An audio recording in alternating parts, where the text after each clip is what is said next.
David Broom merupakan anak laki-laki yang lahir pada 3 Oktober 1971 di Minnesota, Amerika Serikat. David dilahirkan dari kalangan keluarga Katolik yang sangat taat serta menjunjung tinggi nilai-nilai keagamaan. Keluarga David dikenal sangat religius dan rajin ke gereja. Ayahnya Bernard Broom 43 tahun, ibunya Paulette Broom 42 tahun. Meski begitu, David tumbuh berbeda dari anggota keluarganya. Malahan bisa dibilang kehidupan remajanya berbanding terbalik dengan kehidupan anggota keluarga lainnya. Adik-adiknya dan orang tuanya begitu taat beribadah, namun tidak dengan David. David sendiri merasa berbeda dengan keluarganya. David memiliki jiwa pemberontak. Namun, kedua orang tuanya tetap berusaha mendidik David supaya menjadi anak yang taat agama. Pada saat usianya menginjak remaja, David sangat menyukai musik-musik dengan alunan lirik yang nyentrik. Bahkan tidak jarang ia mendengarkan musik favoritnya sambil melantunkan lirik yang dianggap melecehkan nilai-nilai agama.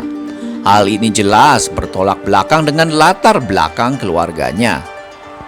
Terungkap pada tanggal 3 Oktober 1971, pihak kepolisian dikagetkan dengan penemuan mayat dari keluarga David, yaitu Bernard Paulette Bien, 13 tahun, dan Richard, 11 tahun. Namun mayat David, 16 tahun, dan Joe, 18 tahun, tidak ditemukan. Awalnya polisi menduga kalau David menjadi korban penculikan dari si pembunuh keji.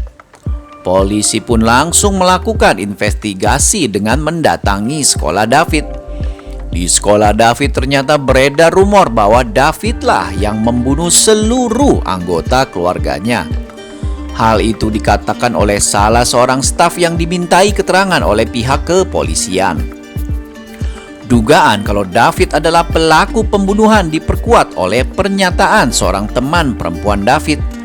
Ia mengatakan jika pada pagi hari di tanggal 3 Oktober 1971, David mengajaknya untuk bolos sekolah. Setelah itu David pun menceritakan peristiwa pembantaian yang dilakukannya. Menurut cerita sang gadis, pada malam sebelumnya atau tanggal 2 Oktober tahun 71 pada pukul 11.30, David terlibat pertengkaran yang cukup hebat dengan ayahnya. Setelah itu, David pun terjaga hingga pukul 3 pagi. Kemudian David bergegas menuju ruangan bawah tanah untuk mengambil kapak. Ia pun kemudian membunuh anggota keluarga dimulai dari ayahnya.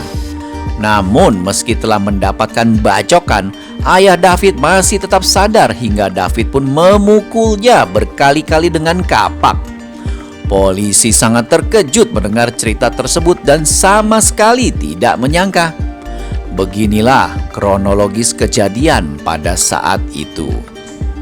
Pada tanggal 20 Februari tahun 88, David yang kala itu berusia 16 tahun tengah menggandrungi aliran musik salah satu band favoritnya di sekolah. Sayangnya, band favoritnya itu kerap menyanyikan lagu dengan lirik-lirik yang menghina agama. Misalnya, salah satu lirik yang berbunyi, "Christian is so stupid, communism is good." Mengetahui anaknya kerap mendengar lagu-lagu yang seperti itu, sang ayah menjadi marah besar dan memicu pertikaian keluarga.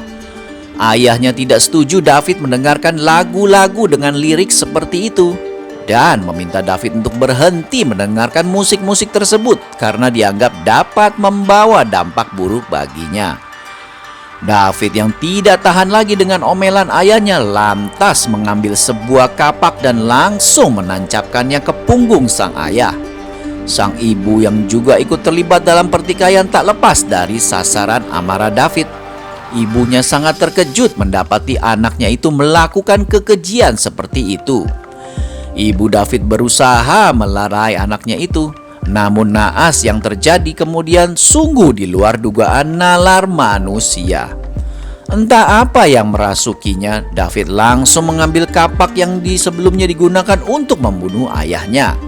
Setelah itu David secara keji langsung membelah kepala ibunya dengan kapak tersebut. Anak yang dikandungnya selama 9 bulan dan dilahirkannya dengan susah payah ternyata tega melakukan perbuatan yang sangat-sangat keji tersebut. Kedua saudara David pun yang lain sontak saja menjadi ketakutan melihat amarah David yang begitu membabi buta. Seakan tak peduli dengan pekik teriakan saudara-saudaranya, David terus saja melanjutkan aksi brutalnya. Dan tidak berhenti di situ saja, lalu David menyekap kedua saudara kandungnya itu di dalam gudang, sebelum akhirnya dipukuli secara membabi buta dengan menggunakan pipa besi hingga tewas mengenaskan. 4 orang keluarganya sendiri yang sedarah dengannya hari itu semuanya tewas di tangan David seorang diri. Tanpa ada pertolongan dari siapapun, suasana di rumah hari itu pun langsung senyap. Keesokan harinya David pergi ke sekolah seperti biasa dengan perasaan santai tanpa menyesali tindakan pembunuhan yang dilakukannya. Tanpa rasa takut dan bersalah, David bahkan dengan bangga bercerita kepada teman-temannya bahwa dirinya telah membunuh seluruh anggota keluarganya. Rumor tentang pembunuhan yang dilakukan David terus menyebar ke seluruh sekolah hingga akhirnya pihak sekolah yang diwakili oleh para guru memutuskan untuk melaporkan David ke pihak yang berwajib. Setelah mendapatkan laporan, pihak kepolisian dengan sigap bergegas untuk melakukan penangkapan terhadap David. Remaja 16 tahun itu pun akhirnya berhasil ditangkap tanpa adanya perlawanan. Polisi yang melakukan olah tempat kejadian perkara atau TKP menemukan jasad dari ayah, ibu, dan 2 orang saudara kandungnya, David, dalam kondisi yang mengenaskan. Ketika diinterogasi, David mengakui semua perbuatannya. David mengaku tega membunuh seluruh anggota keluarganya karena dipicu oleh sikap sang ayah yang melarangnya untuk mendengarkan kaset musik yang baru saja dibeli.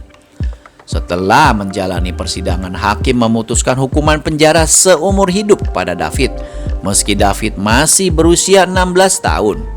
Beberapa kuasa hukum David sempat mencoba meminta keringanan hukuman karena menganggap David mengalami kondisi gangguan kejiwaan.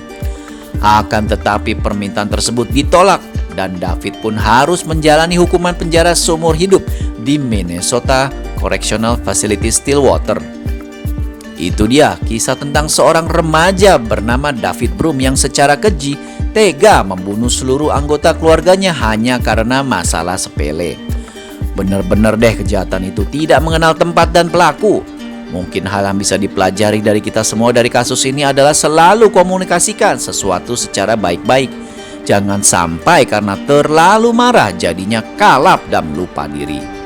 Selain itu, penting juga buat orang tua untuk mengawasi selalu perilaku anak-anaknya sedari dini. Jangan sampai dilepas begitu saja, karena faktor lingkungan dan pergaulan itu sangat berpengaruh, terutama ketika anak-anak memasuki fase remaja. Pokoknya tetap berusaha untuk menjaga lisan hati dan pikiran ya guys. Sampai jumpa.